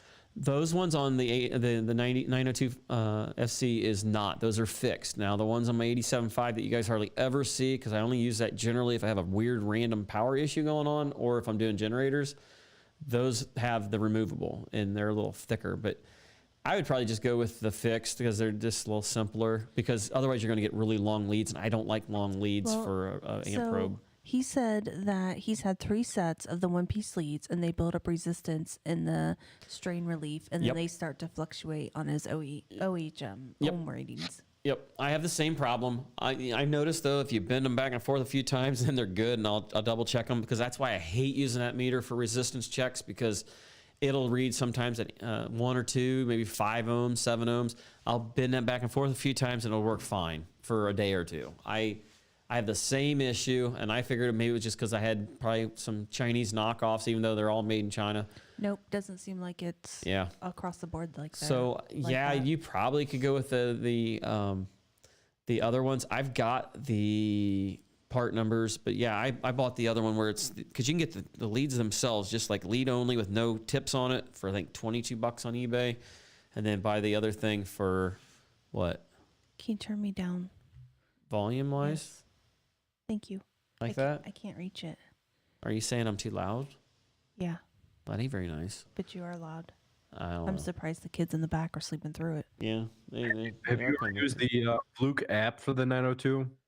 Yeah, not very often, because it's almost like, you know, how often am I really taking into consideration arc flash and all that other stuff that, you know, or if I need to measure the amperage so that I can put the blower door on. I mean, that was kind of the trick they kind of said, but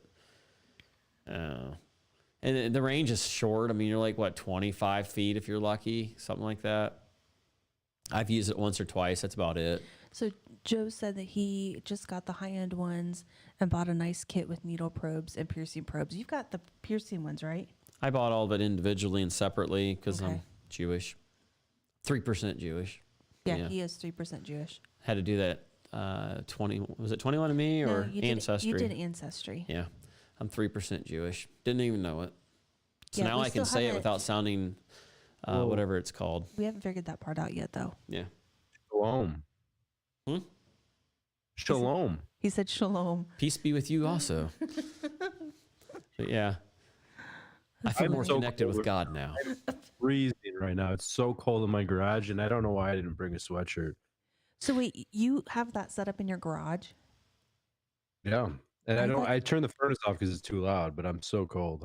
Dude, turn on the heat. You'll be all right. I thought like you were like in the basement or something. I never knew that you streamed out from the garage. I've got my Carhartt shirt on, and I got got some He's got like 5 layers on. under stuff on. I got a good deal on those. I got the tops and bottoms for $10. Rule King. Rule King. My wife kicks me out of the house. I'm too loud, she says. Oh, yeah, you are really a loud mouth. You are so loud. Yeah. I agree. Not. That's funny. Joe says he's quarter Jewish. You know, back in the day, people would be like afraid to say this sort So of thing. that's why he said they call him Rabbi. Nice. Yeah. That's funny. I like it. So JD said, so is A-Team Adam curious Really? Chris Stefanovich? Yes. So Joe, they actually don't warranted tell. those leads for you. Did you just like call them, email them, or what? I had no idea they might actually do that. Now, granted, I've got them on eBay, so they're probably going to receipt, so they won't do that. But, Screwed. yeah, screwed. Not getting that one. Yeah. Is there anything we've missed so or anything? Ham computes from his garage. So I don't know if you guys saw this or not, but earlier Ham said he was stripping copper while he was listening to us, and I said, I'm glad you're stripping copper and not stripping off your clothes. And then, Shannon's like, Hammy's hanging out with the strippers. It happens. Someone's got to do it, I guess. Rick is 97% go what? Goyim. The heck is that? I don't know. Maybe It's a that's what Jewish- they call infidels. Oh. Like how they call us infidels. Maybe Yeah. that's what Jewish people call infidels. Yeah. I Hard to don't know. say. I don't know. Whatever. It's My kinda wife weird. is Jewish, my kids are Jewish. And, Are they? we got into a fight after a And while. you're not because Jewish? Because I lived by like the Seinfeld method or whatever, where it's like, I went Jewish for the jokes, right? I can't believe she married you. after I You're married not a her, I Jew. make Jewish jokes all the time, but after 5 years of that, she started to get really irritated, so I had to stop. Is she 100%? Yep. See, she's not supposed to marry you. They don't like marrying outside of their own kind. You must be quite the catch, Adam. You lured her over. That was Something. kind of crazy. When I was up there in Michigan and seen the old Curious dude, they have a Jewish town up there. It was really wild. Big time. Like we went right through the Jewish district. Yeah, when I was in New York, I went through Chinatown. This freaking Jewish town. I'm like, what the heck is this crap? It must have been like an Orthodox town where they have like the hats and they're walking Yeah, around. they were with wearing the People had whole the hats ordeal. with the little curly cues on both sides. They had a Jewish store even. I mean, it was crazy. It was I'm like, this is weird. It was interesting. The whole just street after street. I'm like, peace, my bro. So yeah, Rick's like, my people. I'm And I'm home. like, by 3%. 3%. That's it. Just 3%. According to Joe Shearer, he said Adam had to be circumcised Well, I was first, though. I was European Jewish, is what they Right. said. What? He said Adam had to be circumcised first, though. Oh boy, I bet that hurt. I was circumcised when I was born. Me too. Yep. So well, that's going downhill in a real hurry. We're at 69, dude. So Whoa. That's So a- JD said his ancestry.com changed him from Jewish to Swedish. I had a lot of weird stuff in my Interesting. I'm Mine. Swedish. Are you? Yeah. See, my last name is actually German, but I ain't even got no German in me because, like That's I 'cause said, I you're was adopted. adopted. So yeah, it's kind of crazy. Duh. Yeah. I'm a little bit of everything. I'm German. I'm Swedish. I'm a little bit of French. I'm Irish. I'm mostly Swedish. I'm about 25% Irish. So Croatian as well too. So I have a little bit of Oh. everything. That's fancy. I don't even. Do you even remember? Because you done all my background check and all that. Yeah. Yeah. So yeah. Yeah, Did it's she do a background check on you, Rick, when you guys got married? no. I No. should have. Justin says he's atheist. I didn't think that's a religion. That's a religion more than a or a lack of there of religion than it is a. It's not a lack of, it's just that you choose not to believe in anything.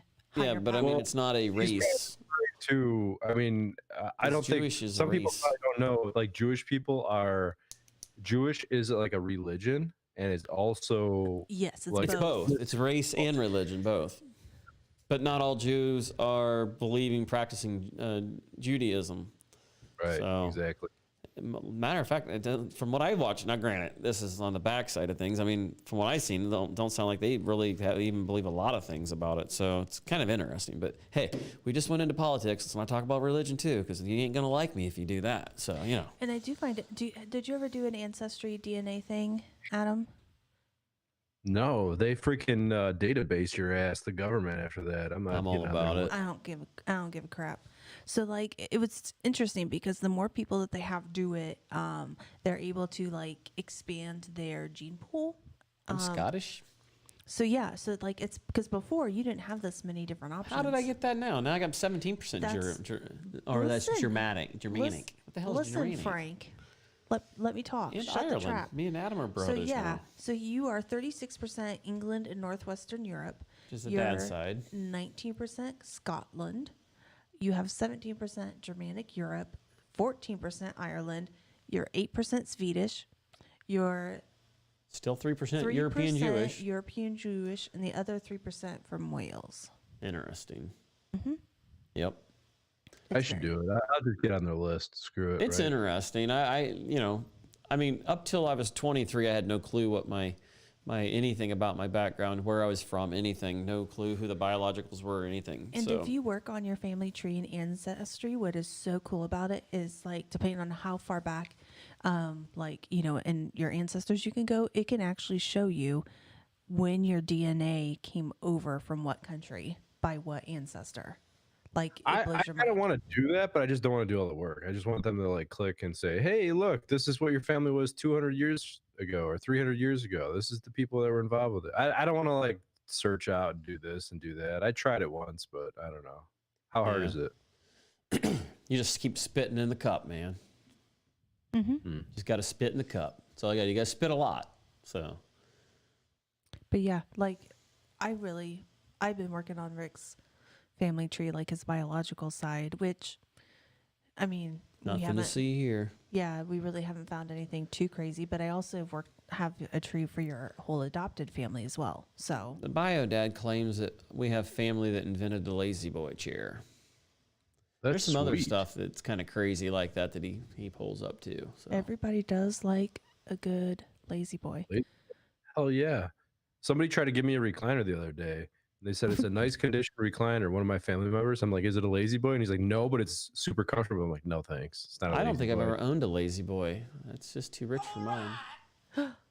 Ooh, thank you for Luke subscribing. Brown just subscribed. He's got excellent trigger control. He may not be watching, so I mean, he may just happen to subscribe while he was watching the video. He may not even be watching right now. I know, but it's still cool to see the trigger But if control. you are, Luke, thanks and welcome aboard. Yeah, to the nut house. Yeah, welcome to the Nut House. Everything's normal here, He's the chief nut in charge. for real. So, Yeah. uh-oh, you're screwing things up. Well, this is mine. I can't. Is there anything remember my else you want to talk password. about, Adam, while we're out here? How about you people? We pretty much covered all the videos and everything else. Dude, you guys have been going like ham on these all this business with the ultraviolet like Yeah, what's up with all this like hate on the different lights? Holy crap. The I don't have hate iWave on thing, anything. I don't know if I would trust that thing. I know we had it optional, and one of the guys at our workplace put it in, and he kind of liked it. But if it's anything like the bipolar device that we put in the ice machine, I was not impressed with it, and it failed. And all it is ions. That's it. I just want to know how they all work. I'd like to get like, because like I think most techs really only know what they're told, right? And it's like, well, this does this, and look at the magic it puts in your ear. It's like fairy dust, you know? I don't know. You can feel it here. Like I took my old one out and put it in my dad's house, and literally I could smell the difference in the basement. The basement, he has an old crappy basement, and it started making it smell normal. And that was a year-old bulb. So The bulb on this one's got the same life of 2 years. It calculates out that if you run it 24 hours a day, it's like 2 to 2.5 years. So it not only has the ultraviolet light, but it has the hydrogen peroxides. It also has the ionizing. Supposedly it has 6 different technologies. I only know about 2 or 3 of them. I don't know what the other 3 are, but she can feel it because she's got every health problem under the sun, so she knows the difference. Live in a bubble. Yeah, she knows the difference in it.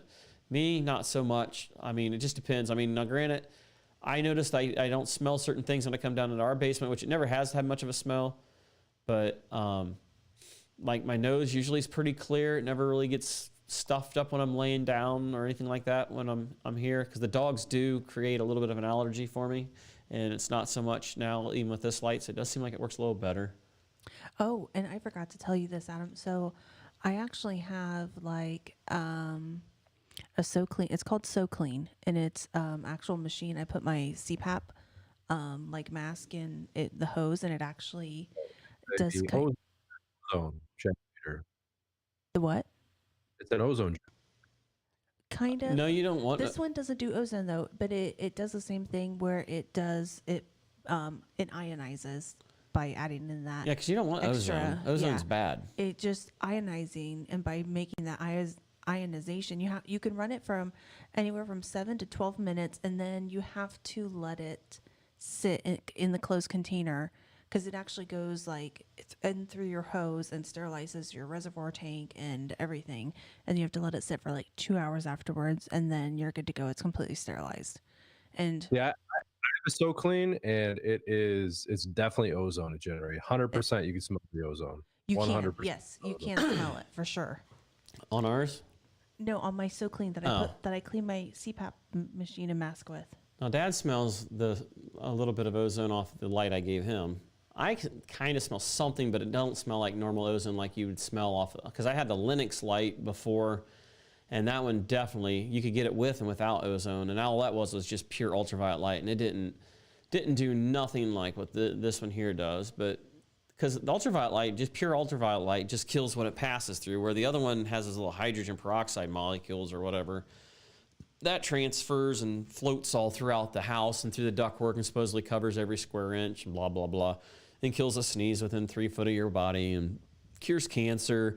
You know, it cures homelessness. Freaking little whales that get lost from their home, they find their way home, and, you know, things like that. Wow. Yeah. I'm looking at the pure air now. I just got I sent over a request for the pure air bypass HEPA. They do like high airflow bypass Hold up, I HEPA want to see filter. it. I'm getting there, Chuck. Yeah, because I know the one of them they kept talking about. I've seen at our supply house. I forget what it's called. It's pure air. Look for.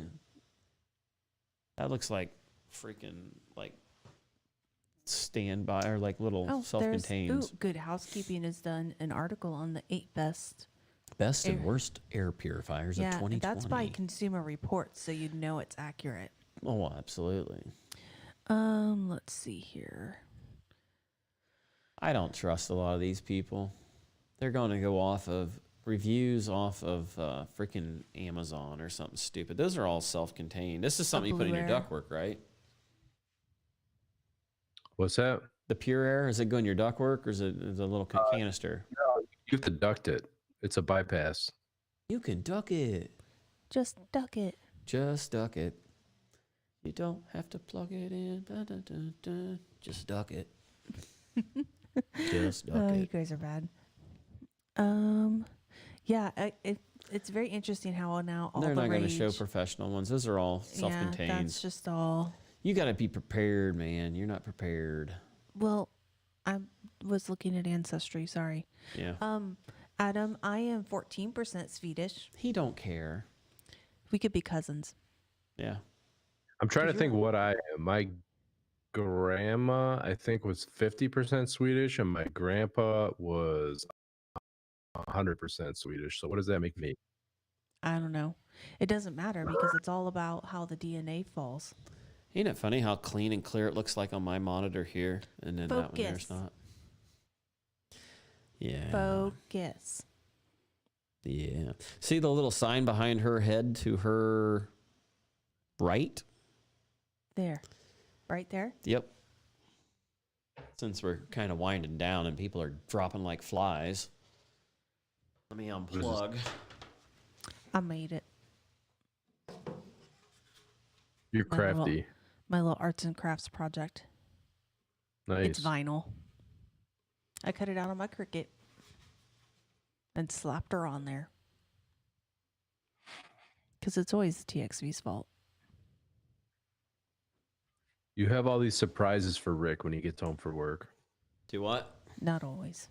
I said she has surprises for you whenever you get home from work. Oh yeah, Not she's the kind always that he wants. always here to surprise me. Always here to surprise me. So make sure you guys hit that thumb button on your way out the door there. 'Cause you guys are kind of bouncing out of here like kaboom. We only got 2 thumbs down. That's pretty good. That's really good for us. We did really well tonight, I think. I think we peaked up there, what, about mid-80s? Boy, holy crap. You say thumbs and boom, they go like, screw this crap, I'm out of here. They're like, check you later. Yes, laters, losers. Bye, Felicia.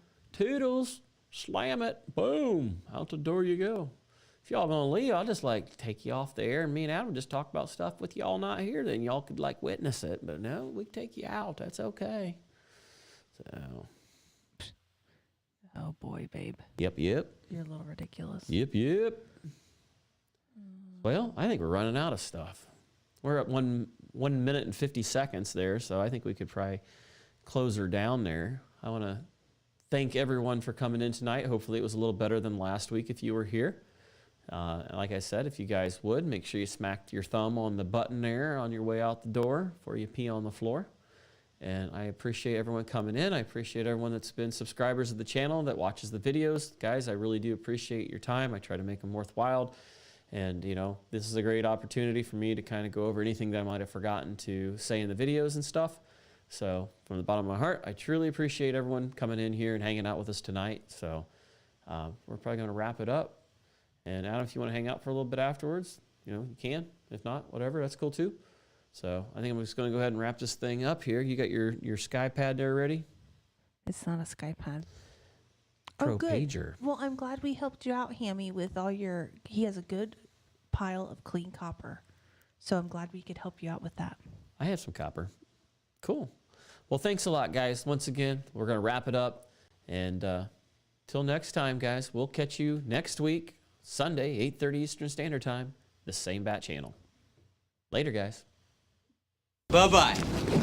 Bye-bye. Thanks now. Bye-bye. Bye-bye. Bye-bye. I want to see motion, movement. Bye-bye. Bye-bye. Okay? Bye-bye. Take care. Bye-bye.